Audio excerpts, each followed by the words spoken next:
Hello বন্ধুরা, শিখা কিচেনে সকলকে ওয়েলকাম। তা আজকে আমি আলু পোস্ত করব। ওর জন্য আলুগুলোকে আমি ছোট ছোট করে কেটে নিয়েছি, কেটে আমি ধুয়ে নিয়েছি। আর এদিকে আমি নিয়েছি এই যে পাঁচফোড়ন নিয়েছি। পাঁচফোড়নে তো কালো জিরে থাকেই, আর আমি একটু কালো জিরে বেশি করে নিয়েছি, মানে সামান্য একটু নিয়েছি আমার আলুর পরিমাণ অনুসারে। আর এদিকে একটা শুকনো লঙ্কা নিয়েছি, আর এদিকে পোস্তটাকে আমি বেটে নিয়েছি। পোস্তে আমি লঙ্কা বেটে নিয়েছি, কাঁচা লঙ্কা। আর এবার আমি শুরু করব। বন্ধুরা দেখুন, আমি গ্যাসে কড়া বসিয়ে দিয়েছি। কড়াটা আমার গরম হয়ে গেছে। এবার আমি তেল ঢালবো, সর্ষের তেল দিয়ে করব। বন্ধুরা দেখুন, আমি সর্ষের তেল ঢালছি। তেলটা গরম হয়ে গেছে, এবার আমি এগুলো দিয়ে দিলাম। এবার আমি আলুগুলো দিয়ে দিচ্ছি।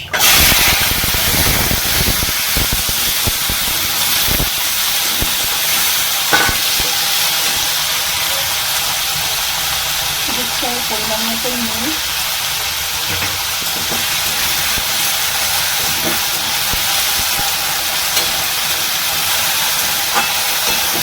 এবার আমি ঢেকে দিলাম। আমি ঢেকে আবার মাঝে আমি তুলবো। হ্যাঁ, ঢেকে ঢেকে আলুটাকে আমি ভেজে নেবো হালকা করে।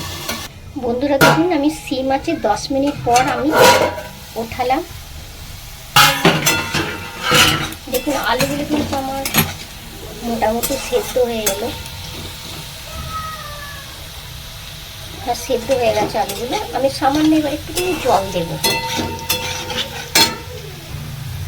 একদম সামান্য একটু জল দেবো, ওই হাফ কাপের মতন জল দিলাম।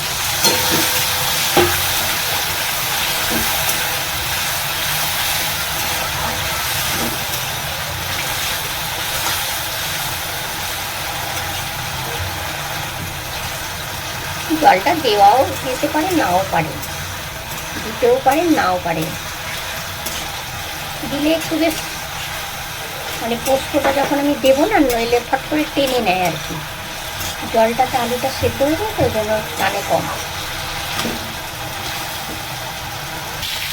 বন্ধুরা দেখুন, আমার পুরো আলুগুলো নরম হয়ে গেছে।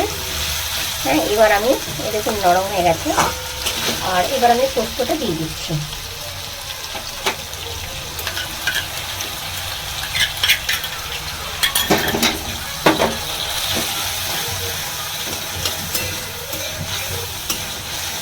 পোস্তটার বাটিটা একটু সামান্য একটু জল দিয়ে আমি ধুয়ে নিই।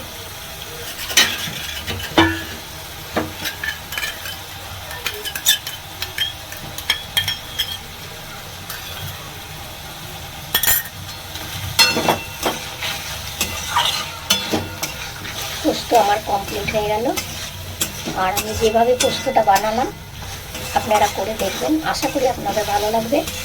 আর ভালো লাগলে অবশ্যই লাইক, কমেন্ট, শেয়ার করবেন। সকলে ভালো থাকবেন। আমি একটু তুলে দেখাচ্ছি আপনাদের। বন্ধুরা দেখুন, আমি আলু পোস্তটাকে তুলে নিলাম। আর ভালো লাগলে অবশ্যই লাইক, কমেন্ট, শেয়ার করবেন আমি যেভাবে করলাম। আর সকলে ভালো থাকবেন।